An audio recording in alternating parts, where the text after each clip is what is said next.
Face à la pluie torrentielle qui s'est abattue sur la ville de Kikwit, dans la province du Kwilu, ayant emporté des vies humaines et endommagé la route qui s'est coupée en deux au niveau de l'érosion Ouazabanga, le ministre des Infrastructures et Travaux publics John Banzalunda a interrompu sa participation aux travaux de la 13e conférence des gouverneurs à Bandundu-Ville.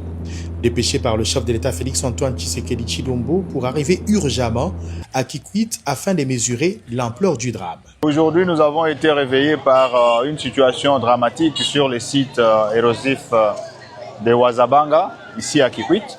Moi, je viens de Bandundu-Ville. J'ai dû interrompre ma participation aux travaux de la 13e conférence des gouverneurs pour venir au chevet de la population de Kikwit. C'est sur ordre de son Excellence, Monsieur le Président de la République, chef de l'État, Félix-Antoine Tshisekedi Tshilombo, qui m'a dépêché immédiatement pour venir prendre en charge ces travaux d'extrême urgence. Aussitôt arrivé, le ministre John Banzalunda a vite pris la direction de la route de la grande érosion Ouazabanga dans la commune d'Nzida.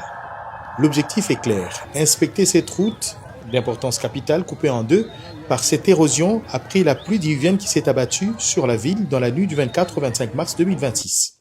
Aussitôt arrivé sur les lieux et après constat sur ordre du président de la République, John Banzalunda a réalisé l'ampleur des dégâts et convoqué une réunion d'urgence de circonstances sous les acclamations de la population riveraine qui a senti une lueur d'espoir.